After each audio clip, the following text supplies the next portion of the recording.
वहीं दूसरी तरफ आकाश आनंद को बीएसपी से निकाले जाने को कांग्रेस ने बीजेपी का खेल बताया है। कांग्रेस नेता उदित राज ने आरोप लगाया कि मायावती के फैसले से साफ है कि पर्दे के पीछे बीजेपी का खेल है। ऐसे में आकाश आनंद को कांग्रेस में शामिल हो जाना चाहिए। उदित राज ने आकाश आनंद के साथ बीएसपी के दूसरे कार्यकर्ताओं को भी कांग्रेस में आने का निमंत्रण दे दिया। मैं न्योता देता हूं आकाश आनंद जी को कि कांग्रेस पार्टी में आए, और उन्हीं को नहीं, सारे जितने बहुजन समाज पार्टी के कार्यकर्ता हैं, काशीराम जी के सपोर्टर हैं, अम्बेडकराइट हैं, वो सब कांग्रेस पार्टी में आकर के संविधान आरक्षण की बचाने की लड़ाई लड़ें और जाति जनगणना की लड़ाई में सहयोग दें। बहन जी ने भतीजे को पार्टी से निकाला और इधर कांग्रेस ने आकाश आनंद को कांग्रेस में आने का न्योता दे दिया। दलील ये कि बहुजन समाज के लोग मायावती की पार्टी में घुटन महसूस कर रहे हैं और वजह ये कि मायावती बीजेपी के इशारे पर बहुजन समाज पार्टी का भगवाकरण कर रही हैं। दलित समाज से आने वाले कांग्रेस नेता उदित राज ने ये भी दावा कर दिया कि आकाश आनंद को पार्टी से भी इसलिए निकाला गया क्योंकि वो बीजेपी की जगह कांग्रेस और समाजवादी पार्टी से गठबंधन की पैरोकारी कर रहे थे। आकाश आनंद ने हाल में ये कहा कि आगामी चुनाव जो विधानसभा का 2027 में होने वाला है, उसमें बसपा को सपा कांग्रेस के साथ जाना चाहिए। इतने सुनने पर मायावती जी ने आपा खो दिया और पार्टी से निकाल दिया।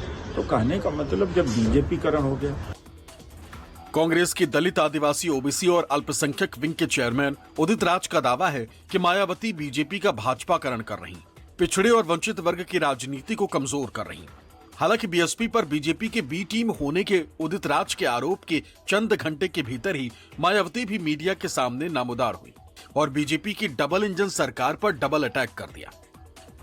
कि केंद्र व यूपी सहित अन्य राज्यों की भी सरकारें जो बड़े बड़े दावे कर रही हैं, वे ज़्यादातर हवाई न होकर काश जमीनी हकीकत में सही और वास्तविक होते तो वाकई भाजपा द्वारा अच्छे दिन लाने के इनके सुनहरे सुहावने व लुभावने वायदे की थोड़ी अच्छी बात होती। सरकार की अधिकतर नीतियों एवं कार्यक्रमों से जग जाहिर तौर पर कुछ मुट्ठी भर बड़े बड़े पूंजीपति व धन्ना सेठ और अधिक धनवान बन रहे हैं।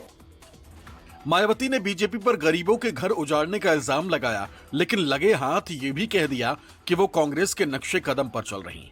लेकिन कांग्रेस ने दावा किया कि मायावती बीजेपी की आलोचना भी बीजेपी के कहने पर ही कर रही, क्योंकि उनके समर्थकों में अब ये बात फैल गई है कि वो बीजेपी के इशारे पर ही चलती है।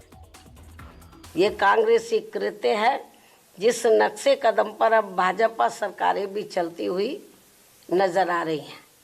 भाजपा व अन्य और जो रीजनल पार्टियों की सरकारें हैं वो भी चलती हुई नजर आ रही हैं, जो बड़े दुख की बात है।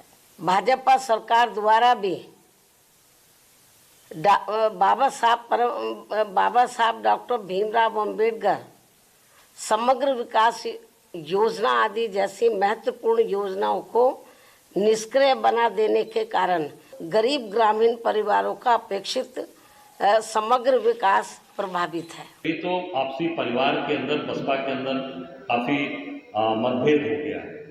कभी भतीजे के साथ, कभी भतीजे के ससुराल पक्ष से, कभी भाई के साथ। तो मैं इतना कहना चाहूंगा कि कांग्रेस सबको लेकर चलती है। कांग्रेस एक वटवृक्ष है, कांग्रेस एक बरगद के पेड़ की तरह है, तो इसकी छां तो सबको मिल सकती है। मैं इतना कहना चाहूंगा कांग्रेस सबको लेकर चलती है, सबका सम्मान है। मायावती ने यह भी कहा कि यूपी में सरकारी मशीनरी का उपयोग करके धर्म विशेष के लोगों को टारगेट किया जा रहा है। उनके धर्म स्थलों को भी टारगेट किया जा रहा है। लेकिन विपक्षी दलों का दावा है कि मायावती ये सब मजबूरी में कह रही हैं, क्योंकि अब बहुजन समाज का भरोसा मायावती से उठ गया है। Bureau report, news 24।